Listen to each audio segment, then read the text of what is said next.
সালাত কিভাবে আধ্যাত্মিক ধ্যান বা মেডিটেশনে পরিণত হয় সেই বিষয়টাই আজকে দেখব কোরআন থেকে।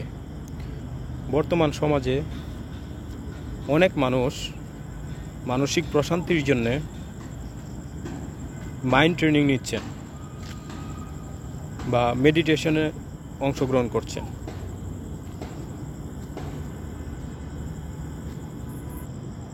আবার কেউ কেউ নামাজও পড়তেছেন, মেডিটেশনেও অংশগ্রহণ নিতেছেন। তাহলে তিনি বিশ্বাস করেন যে নামাজ হচ্ছে এক জিনিস, মেডিটেশন হচ্ছে আরেক জিনিস। আর আমরাই কেন বা সালাতকে মেডিটেশন বলছি,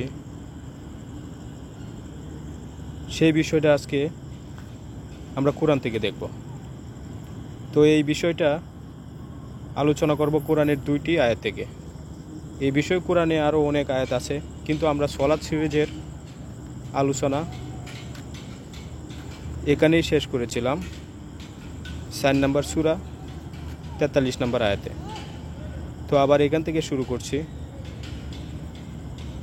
তো 4 নম্বর সূরার 43 নম্বর আয়াত আর সূরা মাইদার 6 নম্বর আয়াত, 5 নম্বর সূরার 6 নম্বর আয়াত, এই 2টা আয়াতের আপনি যদি অনুবাদ পড়েন তাহলে তেমন কোনো পার্থক্য পাবেন না,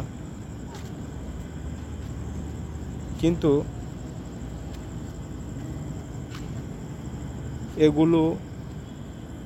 এই 2টা আয়াতের স্বতন্ত্র কিছু পার্থক্য আছে। কিন্তু আমাদের সমাজের অনুবাদ পড়ে আপনি কোরআন বুঝতে ব্যর্থ হবেন, কারণ এই অনুবাদগুলো করা হয়েছে বিভিন্ন কানখাভিত্তিক, মাযহাব ভিত্তিক, হাদিস রিলেটেড এবং তাদের মত পথ ভিত্তিক। তো তাদের হাদিস যদি আপনি অনুসরণ না করেন, তাদের করা অনুবাদ অনুসরণ করা যুক্ত হবে না, কারণ এসব অনুবাদে অনেক আয়াতের এবং কোরআনের মেইন বিষয়গুলো উল্টোভাবে ব্যাখ্যা করা হয়েছে। কারণ হচ্ছে তাদের করা অনুবাদ পড়ে তারা তাদের ধর্ম ব্যবসা সফল করতে পারবে। আর প্রকৃত কোরআনের অনুবাদ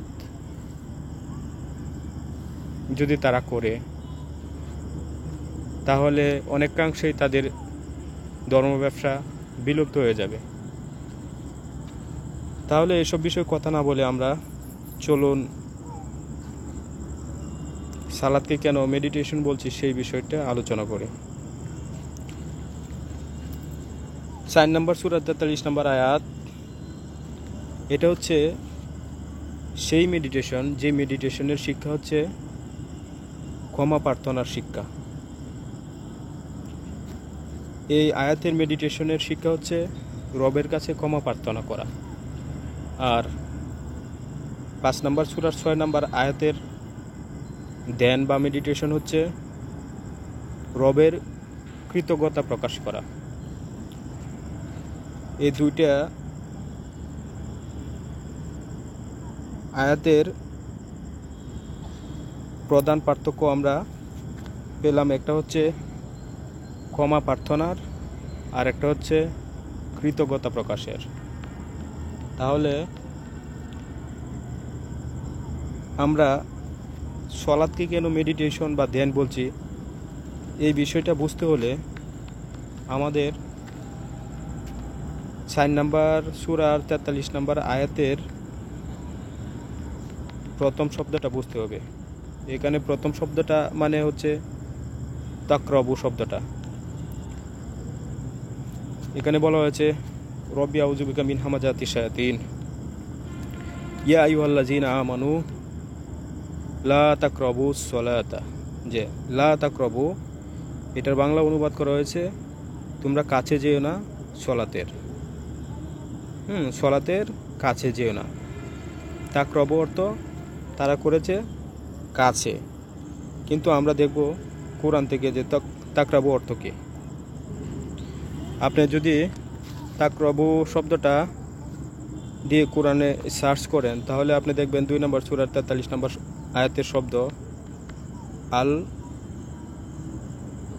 কুরবা, যার অর্থ হচ্ছে আত্মীয় স্বজন। তারপর আল কুরবা, তারপর ওয়াল আকরবিনা, এর অর্থ হচ্ছে আত্মীয় স্বজনদের। ওয়াল আকরবিনা লিল ওয়ালিদাইনি ওয়াল আকরবিনা, আত্মীয় স্বজনের। এখন দেখেন এই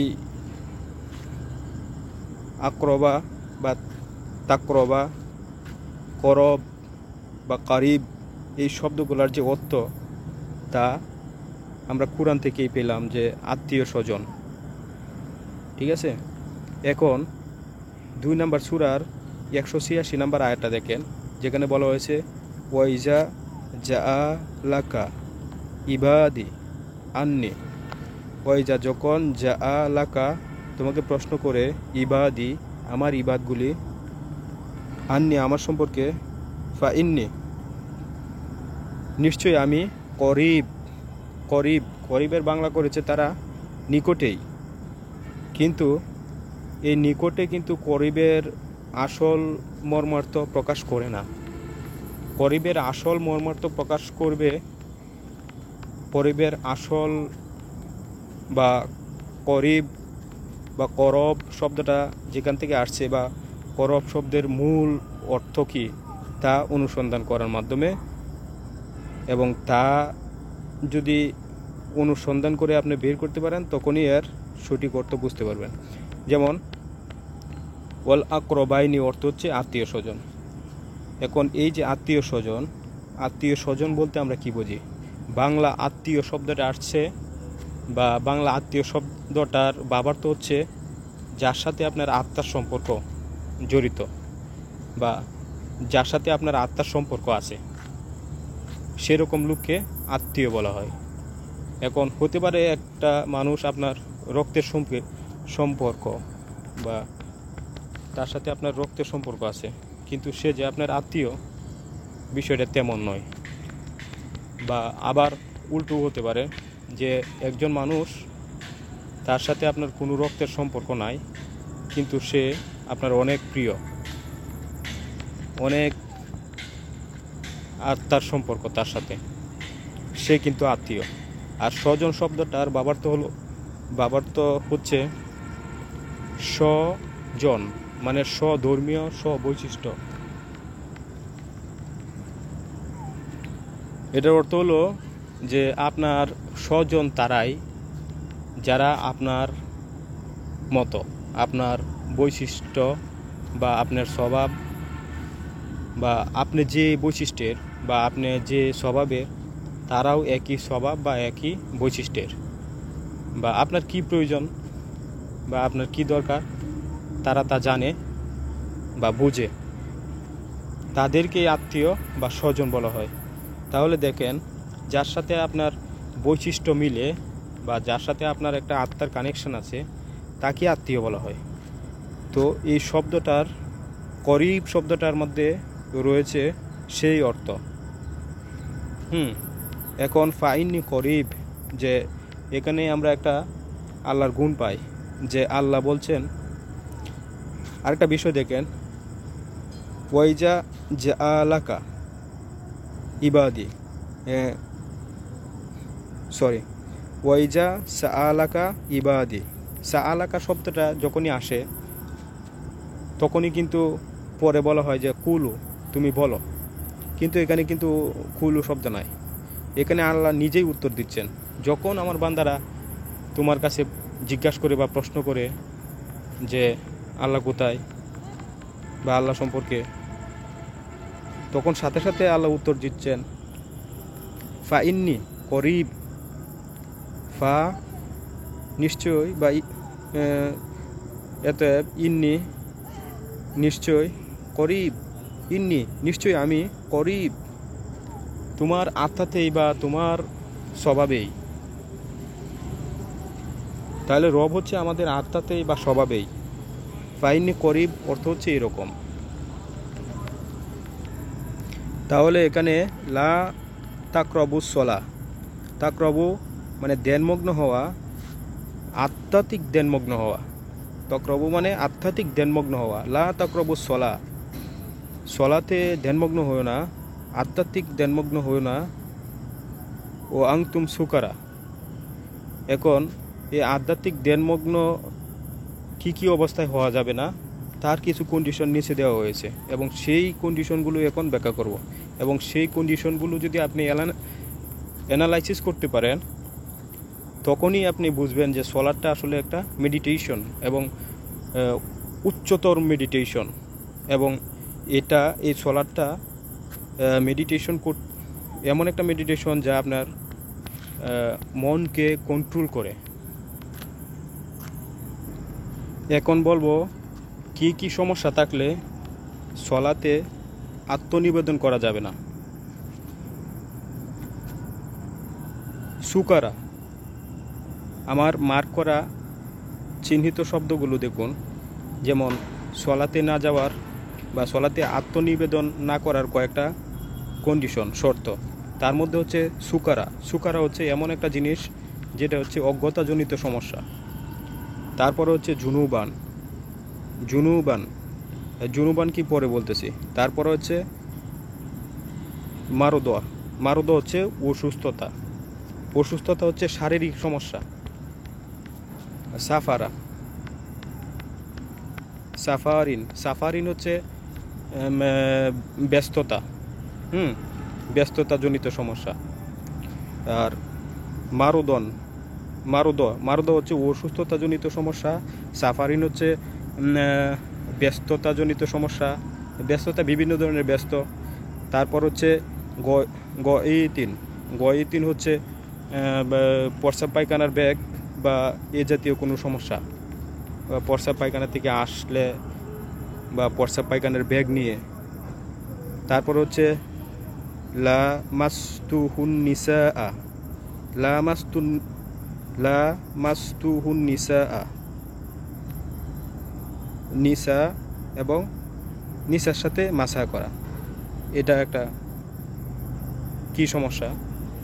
এটার মানে হচ্ছে যে আমাদের, যেমন আমরা যদি ক্ষুধার্ত থাকি, তাহলে যদি আমরা না খাই, তাহলে কিন্তু ক্ষুধার তাড়না আমাদেরকে ব্যাধিত করবে। এই বিষয়টা হচ্ছে এরকম যে আমরা যদি যৌন ক্ষুধায় পীড়িত হই, তাহলে যদি আমরা এই যৌন ক্ষুধাকে নিয়েই যদি আমরা সলাতে আত্মনিবেদন করি, তাহলে কিন্তু আমরা নিজেকে সেই আধ্যাত্মিক সাধনায় নিয়ে যেতে পারবো না। মানে এই যৌনতাজনিত ক্ষুধা আমাদেরকে তাড়না করবে। এজন্য এসব বিষয়কে আমাদেরকে কমপ্লিট করতে হবে, তারপরে আমরা ওই আধ্যাত্মিক সাধনার জন্য উপযুক্ত হব। সেই বিষয়টাই এখন বিস্তারিত বলতেছি। ও আংতুম সুকারা হাত্তা তাআলামু মা তাকুলু, যা বলছ তা না বোঝা, তাহলে তুমি সুকারা। আর সুকারা হলো শিক্ষাজনিত সমস্যা, তা বুঝলাম। তারপর হচ্ছে ওয়ালা জুনুবান ইল্লা আবিরি সাবিলিন হাত্তা তাগতাসিলু। এটা হচ্ছে শারীরিক অপবিত্রতা। এটা এখানে 4 নম্বর সূরা 43 নম্বর আয়াতে জুনুবা, ওয়ালা জুনুবান, এটার মানে হচ্ছে শারীরিক অপবিত্রতা। আর 5 নম্বর সূরার 6 নম্বর আয়াতে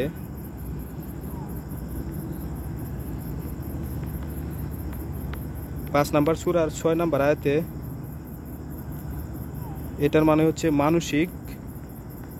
ওয়া ইন কুনতুম জুনুবান ফাতাহারু, এটার মানে হচ্ছে মানসিক অপবিত্রতা। এখানে একটা বিষয় লক্ষ্য করুন, যেমন 4 নম্বর সূরা 43 নম্বর আয়াতের জুনুবাকে আমি বলছি শারীরিক অপবিত্রতা, আর 5 নম্বর সূরার 6 নম্বর আয়াতের জুনুবাকে বলছি আমি মানসিক অপবিত্রতা। তা কেন বলছি তা দেখুন। কারণ 5 নম্বর সূরার 6 নম্বর আয়াতের আগে, এই যে জুনুবার আগে কিন্তু শারীরিক পবিত্রতার কথা বলা হয়েছে। ফাগসিলু, যেমন ইয়া আইয়ুহাল্লাযিনা আমানু ইজা কুমতুম ইলা সলাতি, তারপর বলা হচ্ছে ফাগসিলু, যে তোমরা গোসল করো, গোসল করাও, ওয়াজুহাকুম, তোমাদের মুখমণ্ডলগুলো, ও আইদিয়াকুম, তোমাদের হাতগুলো, ইলাল মারফিকে, কোনো পর্যন্ত, ওয়ামসাহু, এবং মাসেহ করবে, বিরু উসিকুম, তোমাদের মাথাগুলো, ওয়ার জুলাকুম ইলাল কাবাইন, কাবাইন পর্যন্ত পাগুলোকে মাসেহ করো। এখন এখানে দেখেন, এই যে তখন তোমাদের মুখ এবং কনুই পর্যন্ত হাত ধৌত করো, মাথা মাসেহ করো, এবং টাকনু পর্যন্ত পা ধৌত করো। আর যদি তোমরা অপবিত্র থাকো তবে ভালোভাবে পবিত্র হও। দেখুন, এখানে আগেই শারীরিক অপবিত্রতাকে দূর করা হয়েছে, যেমন হাত, মুখ, মাথা, পা আগেই ধৌত করা হয়েছে, আগেই তাদেরকে ধৌত করা হয়েছে, তাহলে শারীরিক অপবিত্রতা কিন্তু চলে গেছে। তারপরে বলা হচ্ছে, আর যদি তোমরা অপবিত্র থাকো তবে ভালোভাবে পবিত্র হও। শারীরিক অপবিত্রতা চলে গেছে, তাহলে আবার অপবিত্র হওয়ার মানে কি? এই জন্য সেটা হচ্ছে মানসিক অপবিত্রতা। মানে এখন শারীরিক পবিত্রতা থেকে আমি মুক্ত, এখন আমি মানসিক অপবিত্রতা থেকেও মুক্ত হতে হবে। ওয়া ইন কুনতুম জুনুবান ফাআত্তাহারু, ওয়া ইন, আর যদি কুনতুম তোমরা হও, জুনুবান মানে মানসিক অপবিত্রতা, মানসিক ডিপ্রেশন, তাহলেও কিন্তু আপনি ধ্যানে যেতে পারবেন না বা মেডিটেশনে যেতে পারবেন না। এখন ফাআত্তাহারু করলে কিন্তু এই মানসিক ডিপ্রেশন কেটে যাবে। মানে মাইন্ড ট্রেনিং, আপনি আগে মনকে ট্রেন করার পরে তার জন্য আপনি প্রস্তুত হবেন, মনকে ট্রেন করে নিতে হবে।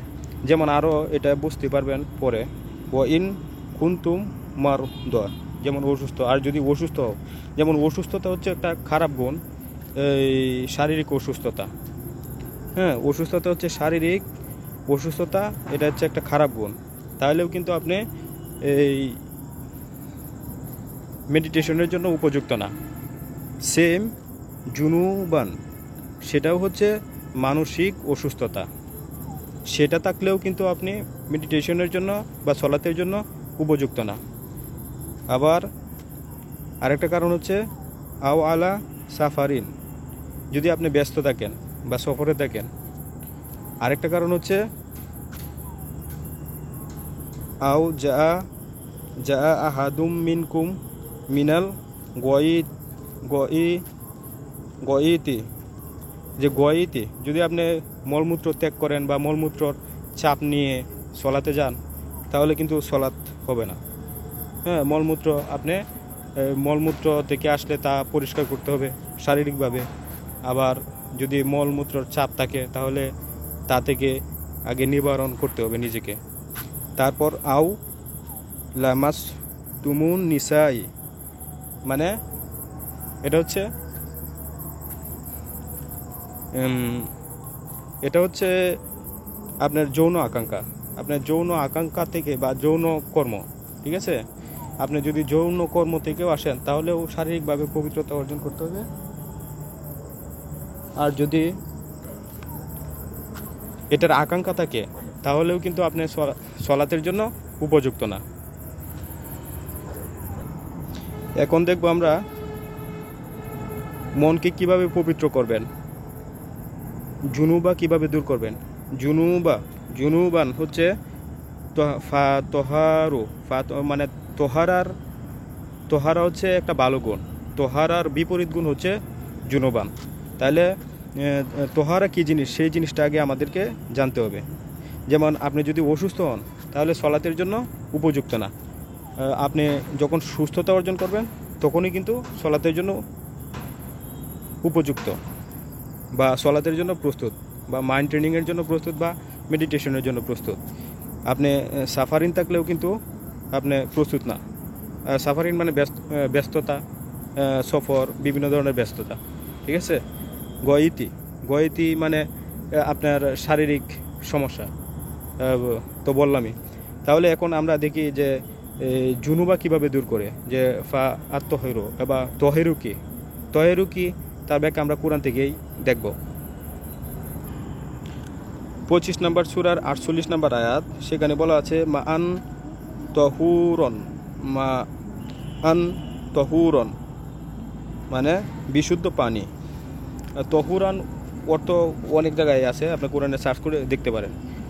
কোরআন ব্যাখ্যা করার সময় কোরআনের শব্দগুলো কোথায় কিভাবে ব্যবহার করা হয়েছে এবং কোন শব্দটা কোথায় মেক সেন্স করে, এটা আপনাকেই খুঁজে নিতে হবে। কারণ আমাদের বর্তমানে করা অনুবাদগুলি সেভাবে অনুবাদ করা হয়নি। এক শব্দের জায়গায় আরেক শব্দ, এবং যেখানে আরবি শব্দ নাই ওখানে অন্য এক আরবি শব্দের অর্থ করে দেওয়া হয়েছে, তা আপনারা ভালো জানেন। তাহলে তোহারা মানে হচ্ছে পদার্থের বিশুদ্ধ অবস্থা। পদার্থের বিশুদ্ধ অবস্থাকে তোহারা বলে, বা কোনো জিনিসের বিশুদ্ধ বা প্রাকৃতিক অবস্থান। যে কোনো জিনিসের বিশুদ্ধ বা প্রাকৃতিক অবস্থাকেই তোহারা বলে। তাহলে এর মানে হলো ওয়াইন কুন্তুম জুনুবান, মানে তুমি যদি অপবিত্র হও, জুনুব, তাহলে তাকে তোহারা করতে হবে। আর তোহারা হচ্ছে কোনো জিনিসের বিশুদ্ধ অবস্থা, যেমন মান তোহারো বিশুদ্ধ পানি। তাহলে তোহারা হচ্ছে মানসিক অসুস্থতা বা মানসিক ডিপ্রেশন, মানসিক কষ্ট। তাহলে মানসিক ডিপ্রেশন বা মানসিক কষ্ট নিয়ে কিন্তু সলাতে যাওয়া যাবে না। তাহলে আগে মাইন্ডকে রিফ্রেশ করতে হবে, মনকে তার পূর্বাবস্থানে বা প্রাকৃতিক অবস্থা বা মনের যে অবস্থান সেই অবস্থানে কিন্তু মাইন্ড কন্ট্রোল করে নিয়ে যেতে হবে। এর মানে হলো, যেমন পরে বলা হয়েছে ওয়াইন কুন্তুম মারুদন, অথবা যদি তুমি অসুস্থ হও তাহলেও সলাতে যেতে পারবে না, বা আধ্যাত্মিক ধ্যানে যেতে পারবে না, মেডিটেশনে যেতে পারবে না।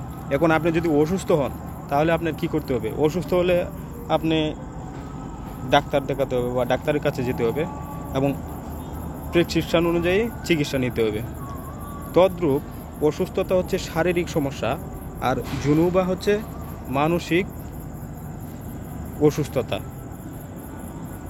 মারুদন হচ্ছে শারীরিক, জুনুবান হচ্ছে মানসিক। এবং মানসিকভাবে যদি আপনি ডিপ্রেশন থাকেন বা মানসিক কষ্টে থাকেন তাহলে আপনার অবশ্যই একজন মাইন্ড ট্রেনার নিতে হবে এবং মনকে তার বিশুদ্ধ অবস্থানে নিয়ে যেতে হবে। এবং মনের বিশুদ্ধ অবস্থা কি তা একজন মাইন্ড ট্রেনার আপনাকে শেখাবে। এখন এখানে আরও অনেকগুলো বিষয় আছে, যেমন এখানে বলা হয়েছে ইয়া আইয়ুহাল্লাযিনা আমানু ইজা কুমতুম ইলা সলাতি। এখানে কিন্তু ইজা কুমতুম শব্দটা আছে। ইজা যখন, কুমতুম ইলা সলাতি, যে সলাতের জন্য যখন তুমি দাঁড়াবে। এখানে বাংলা অর্থ করা হয়েছে যে সলাতের জন্য তোমরা যখন দাঁড়াবে, কিন্তু অর্থ কিন্তু দাঁড়ানো না, বা কুম অর্থ কি তা আমরা একটু পরে দেখতেছি কোরআন থেকে আরও বিভিন্ন আয়াত দ্বারা। এখন বলছে ইলা সলাতি, মানে সলাতের জন্য, মেডিটেশনের জন্য বা ধ্যানের জন্য যখন তুমি কুম হবা। কুম অর্থ কি চলুন দেখি। কুমের বিভিন্ন অর্থ কোরআনে আছে, যেমন সংগঠিত হবে, ঘটাবে, দাঁড়াবে, সংগঠিত হবে, প্রতিষ্ঠিত হবে, যাবে। এই তার মানে হলো যে তাহলে এটার অর্থটা হচ্ছে ইয়া আইয়ুহাল্লাযিনা আমানু, হে যারা ঈমান এনেছো, ও হে যারা ঈমান এনেছো, ইজা যখন কুমতুম তোমরা সলাতে আত্মনিবেদন করবে বা সলাৎ সংগঠিত করবে। সলাতের বিভিন্ন অর্থ, সলাৎ হচ্ছে যোগাযোগ, হ্যাঁ। এই জন্য আর পরের আয়াতে বলা হচ্ছে আমরা কেন সলাৎকে মেডিটেশন বলছি বা আত্মিক যোগাযোগ কেন বলছি বা আধ্যাত্মিক সাধনা কেন বলছি, তা হচ্ছে আগের আয়াতে, যেমন 4 নম্বরের 43, সেখানে বলা হয়েছে লা তাকরবু। এই তাকরবু শব্দটা আছে করিব থেকে। করিব অর্থ করিব, এবং করিবের আমরা অর্থ পাই কোরআনে আত্মীয় স্বজন, হ্যাঁ, আত্মীয় স্বজন। এবং আত্মীয় স্বজনের আমরা ব্যাখ্যা করছি যে আত্মীয় যার সাথে আত্মার সম্পর্ক, স্বজন মানে স্বধর্মীয়। আর আল্লাহ বলছেন 2 নম্বর সূরার 186 নম্বর আয়াতে যে ইন্নি করিব, তিনি কিন্তু আমাদের আত্মাতেই বা স্বধর্মতেই বা আমাদের নিজেদের স্বভাবেই, ঠিক আছে। এই জন্য আমরা বলছি লা তাকরাবুস সালাতা, যে আধ্যাত্মিক সাধনায় যেও না বা মেডিটেশনে যেও না। এখন মেডিটেশনে না যাওয়ার অনেকগুলা কারণের মধ্যে হচ্ছে একটা শিক্ষা জনিত কারণ। অনেকগুলা সমস্যার মধ্যে আমরা ব্যাখ্যা করেছি যে কি কি সমস্যা থাকলে সেই মেডিটেশনে যাওয়া যাবে না বা আধ্যাত্মিক সাধনায় যাওয়া যাবে না। তার মধ্যে হচ্ছে সুকারা হচ্ছে শিক্ষাজনিত সমস্যা। তারপরে হচ্ছে জুনুবা হচ্ছে মানসিক সমস্যা, মানসিক অসুস্থতা, ডিপ্রেশন, মানসিক কষ্ট। তারপরে হচ্ছে মারুদা হচ্ছে শারীরিক অসুস্থতা। তারপরে হচ্ছে সাফারিন হতে মানে সফর করা বা ব্যস্ত থাকা। তারপরে হচ্ছে গইতি হচ্ছে পর্সা পায়খানার ব্যাগ নিয়ে যাওয়া, হ্যাঁ। যে আমাদের সমাজে কি হয়, আমাদের সমাজে হয় যে নামাজ পড়া হয়ে যাইতেছে, ঠিক আছে, এখন পর্সাবে ধরছে বা পায়খানা ধরছে, আরে কয় মিনিট লাগবো, 2 মিনিট লাগবো, আচ্ছা তাড়াতাড়ি নামাজটা পড়ে আয়। কিন্তু আল্লাহ যে কোরআনে সলাৎ দিচ্ছে বা যেই মেডিটেশন দিচ্ছে, যেই ধ্যান দিচ্ছে, সেই ধ্যানে কিন্তু আপনি এসব নিয়ে যেতে পারবেন না। আপনার আগে এগুলো থেকে আপনাকে আগে নিজেকে পরিত্রাণ করতে হবে। আগে আপনি জ্ঞানে পরিপূর্ণ হবেন, তারপরে কি, তারপরে আপনার অন্তরকে পরিশুদ্ধ করবেন, তারপরে আপনি শারীরিক অসুস্থতা থেকে মুক্ত হবেন, তারপরে কোনো ধরনের ব্যস্ততা থাকা যাবে না, তারপরে প্রস্রাব পায়খানার ব্যাগ বা এই জাতীয় শারীরিক বা এই জাতীয় কোনো সমস্যা থাকবে না, তারপরে যৌন আকাঙ্ক্ষাজনিত কোনো সমস্যা আপনি নিয়ে এই মুরাকাবা বা মেডিটেশন বা ধ্যানে যেতে পারবেন না, ঠিক আছে। তারপরে এখানে একটা জিনিস খেয়াল রাখবেন, পরবর্তীতে এই বিষয়টা নিয়ে কথা বলবো, যে আওলা মাস্তুমুন নিসা এখানে কিন্তু এই নিসা শব্দটা আছে, কিন্তু জাউজা শব্দটা নাই। জাউজা শব্দটা কিন্তু আবার এই যে আত্মহারার মধ্যে আছে, যেমন। আচ্ছা, এই বিষয় নিয়ে অন্যদিন কথা বলবো। তাহলে আজকের বিষয়টা হচ্ছে এই যে সলাটটা হচ্ছে একটা আধ্যাত্মিক ধ্যান বা মেডিটেশন। এখন এই আধ্যাত্মিক ধ্যান বা মেডিটেশন কিভাবে করব এবং কি কি সমস্যা থাকলে করা যাবে না, এবং এই ধ্যানটা আমরা দুইটা বৈশিষ্ট্য নিয়ে দেখতে পাই। তা হচ্ছে 4 নম্বর সূরা 43 নম্বর আয়াতের মেডিটেশনটা হচ্ছে এই রবের কাছে ক্ষমা প্রার্থনার। কারণ আমরা জানি যে কোরআনের প্রত্যেক আয়াতের কিছু কিছু আয়াতের শেষে ওই আয়াতের শিক্ষাজনিত কিছু কথা থাকে, যেমন লাআল্লাকুম তাত্তাকুন, লাআল্লাকুম ইয়ারশুদুন, লাআল্লাকুম ইয়াকিলুন, ঠিক আছে। তো এখানে এইরকম যে 4 নম্বর সূরা 43 নম্বর আয়াতের শিক্ষা হচ্ছে বা ধ্যান বা মেডিটেশন হচ্ছে ক্ষমা প্রার্থনার ধ্যান বা মেডিটেশন। আর 5 নম্বর সূরার 6 নম্বর আয়াতের ধ্যান বা মেডিটেশন বা সলাৎ হচ্ছে এই লাআল্লাকুম তাশকুরুন, কৃতজ্ঞতা প্রকাশের মেডিটেশন। এখন এই মেডিটেশন দ্বারা আমরা কিভাবে কৃতজ্ঞতা প্রকাশ করব, আর আমাদের যে সমস্যাগুলো বলা হয়েছে এই সমস্যাগুলো থাকলে আমরা কেন কৃতজ্ঞতা প্রকাশ করতে পারবো না বা ক্ষমা প্রার্থনা করতে পারবো না, সেই বিষয়ে একটু এক দুটো উদাহরণ বলি। মনে করুন আপনি আজকে ধ্যানে গেলেন, যে মানুষের আপনি ধ্যানে গিয়ে চিন্তা করলেন, যে মানুষের মস্তিষ্ক নিয়ে চিন্তা করলেন, যে মানুষের মস্তিষ্কর ভিতরে যে কোটি কোটি বা ট্রিলিয়ন নিউরন রয়েছে এবং প্রত্যেকটা নিউরনের যে আলাদা বৈশিষ্ট্য আছে, এবং এই যে আমাদের মগজ যেটাকে বলে আর কি, এই মগজ কিন্তু কোটি কোটি নিউরন বা ছোট ছোট সেল দ্বারা গঠিত। এই সেলকে কিন্তু বিজ্ঞানীরা বা যারা ডাক্তার সায়েন্টিস্ট তারা মানে নিউরন বলছে আর কি। এখন প্রত্যেকটা নিউরন হচ্ছে এক একটা সফটওয়্যার, বা আপনি সফটওয়্যার মনে করতে পারেন, যে এক একটা নিউরনের এক একটা কাজ। যেমন আপনি হাসছেন, আপনি আনন্দিত হচ্ছেন, একটা নিউরন কাজ করতেছে, এবং আপনি দুঃখিত হচ্ছেন, আপনি কাঁদছেন, আরেকটা নিউরনে কাজ করতেছে, বা আরেকটা সফটওয়্যারে কাজ করতেছে। বা আপনার ক্ষুধা লাগছে, আপনি খাচ্ছেন, এবং এই যে খাচ্ছেন কত ধরনের ফলমূল এবং কত ধরনের খাবার আপনি খাচ্ছেন, এবং প্রত্যেকটা খাবারের স্বতন্ত্র বৈশিষ্ট্য এবং স্বতন্ত্র স্বাদ আপনি নিচ্ছেন এবং চিন্তা করতেছেন, এবং আপনি ঘ্রাণ নিচ্ছেন, এই যে কত ধরনের ঘ্রাণ। এখন এই যে প্রত্যেকটা আপনি ঘ্রাণ নিচ্ছেন, এটা কিন্তু আলাদা একটা নিউরন কাজ করতেছে, আপনার মস্তিষ্কে আলাদা একটা সফটওয়্যারে কাজ করতেছে। এবং আপনি আত্মিকভাবে অসন্তুষ্ট, এবং আপনার ইমোশন, আপনার সব কিছুর জন্যই কিন্তু এক একটা সফটওয়্যার বা এক একটা নিউরন আলাদাভাবে কাজ করে। এখন যেমন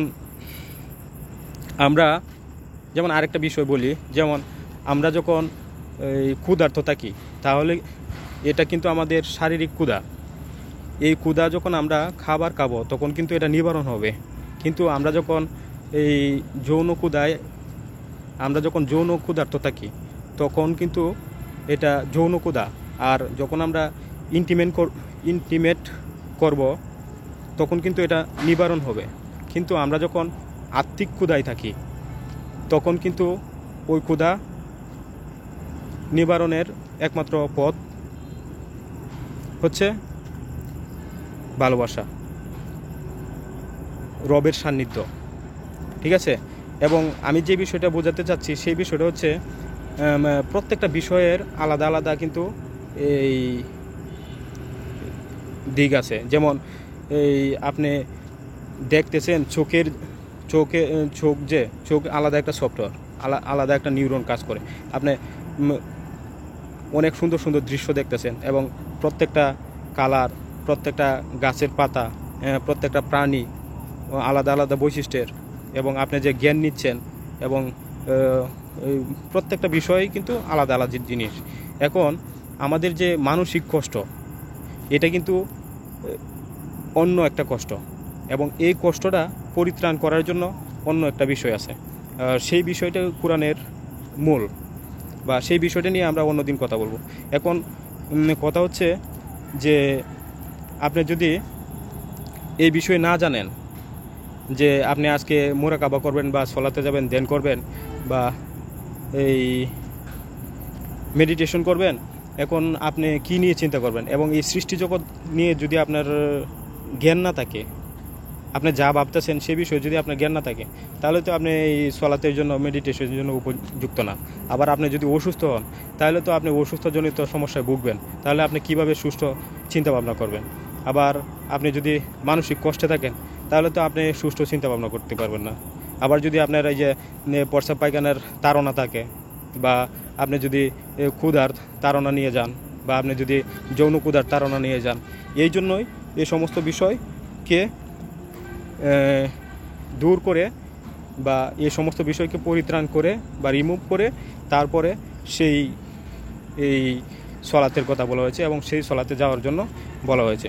তাহলে এখানে আপনি যখন সে সমস্ত বিষয় দূর করে এবং রবের কথা মতো, আল্লাহর কথা মতো যখন আপনি সুস্থ মেডিটেশন করবেন বা সুস্থ সালাত প্রতিষ্ঠা করবেন, তখনই আল্লাহর এই সৃষ্টির বিস্ময়তা আপনি বুঝতে পারবেন এবং আল্লাহর সৃষ্টির রহস্য আপনি উদ্ঘাটন করতে পারবেন। আর যখন আপনি আল্লাহর সৃষ্টির রহস্য উদ্ঘাটন করবেন, তখনই আল্লাহর প্রতি আপনার একটা কৃতজ্ঞতা বোধ আসবে। ঠিক আছে, এটা মন থেকে আসবে। যখন আল্লাহর সৃষ্টির রহস্য জানবেন আপনি, তখন মন থেকেই আল্লাহর প্রতি একটা কৃতজ্ঞতা আসবে। তখনই আপনি রবের ক্ষমা মন থেকে চাইতে পারবেন। এবং আপনি কিসের জন্য ক্ষমা চাচ্ছেন, কি আপনার ভুল, এবং আপনি কি ভুল করেছেন, কেন এই জিনিসটা ভুল, এ বিষয়ে আপনার চিন্তা ভাবনা করতে হবে। এখন আল্লাহ সৃষ্টি নিয়ে ভাবলে, আল্লাহর সৃষ্টির বিষয় যখন আপনাকে বিস্ময় করবে, তখন কিন্তু আপনি কৃতজ্ঞতা প্রকাশ করবেন। আর এই ক্ষমা প্রার্থনার মেডিটেশনটা হচ্ছে যখন আপনি একটা ভুল করেছেন এবং এই জিনিসটা যে আসলেই ভুল এবং কেন ভুল, কিভাবে ভুল, এই ভুল হওয়ার ফলে বা আপনি এই ভুল করাটার পরে প্রকৃতির কী ব্যাঘাত ঘটেছে, এই জিনিসটি যখন আপনি অ্যানালাইসিস করবেন এবং বুঝতে পারবেন, তখনই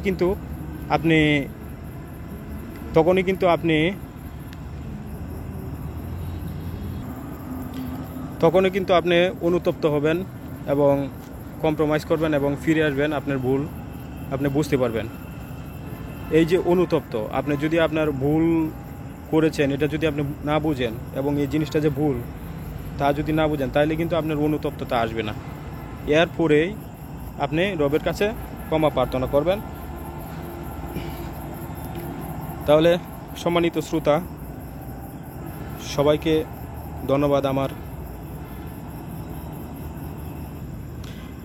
ধন্যবাদ আমার সুপার ডুপার ক্রিটিক্যাল অ্যানালাইসিস শোনার জন্য। পরবর্তীতে আমরা কথা বলবো সলাৎ বিষয়ে, যেমন 29 নম্বর সূরার 45 নম্বর, উতলুমা উহিয়া ইলাইকা মিনাল কিতাবি ওয়া আকিমিস সলাহ। তারপরে এই সলাতেহিম দাইমুন 70 নম্বর সূরা 23 নম্বর, এবং মুসল্লিন, এসব বিষয় পরবর্তীতে আমরা সলাতের অন্য একটা পর্ব নিয়ে কথা বলবো। আচ্ছা, যাই হোক, সলাৎ বিষয়ে অনেকগুলি পর্ব আসবে, কিন্তু সলাৎ বিষয়ে পর্ব দেওয়ার আগে আমি অন্য বিষয়ে কথা বলার বা আলোচনা করার চেষ্টা করব। কারণ আমি মনে করি বা আমার গবেষণা মতে এই নামাজ, রোজা, হজ, যাকাত এগুলি হচ্ছে মেন বিষয় না কোরআনের মেন বিষয়কে রক্ষার্থে সলাৎ, সিয়াম এগুলি অপশনাল হিসেবে দেওয়া হয়েছে। এখন কোরআনের মেন বিষয়গুলো কিন্তু আমি আপনাদেরকে বলি নাই। এখন আমি চেষ্টা করব কোরআনের মেন বিষয়গুলো নিয়ে আগে ভিডিও করার জন্য। তাহলে সবাই ভালো থাকবেন, সবাই আমাকে সাপোর্ট করবেন এবং কমেন্ট করবেন এবং লাইক, শেয়ার এবং সাবস্ক্রাইব করে পাশে থাকবেন। সালামুন আলাইকুম, আলহামদুলিল্লাহ রাব্বিল আলামিন। যারা এই ক্রিটিক্যাল বকবকানি প্রথম থেকে শেষ পর্যন্ত ধৈর্য সহ শুনেছেন, তাদেরকে বলবো যে কষ্ট করে একটা লাইক আর একটা কমেন্ট করে যাওয়ার জন্য। তাহলে সবাই ভালো থাকুন, সুস্থ থাকুন, নিজের প্রতি যত্ন নিন। ধন্যবাদ সবাইকে। সালামুন আলাইকুম।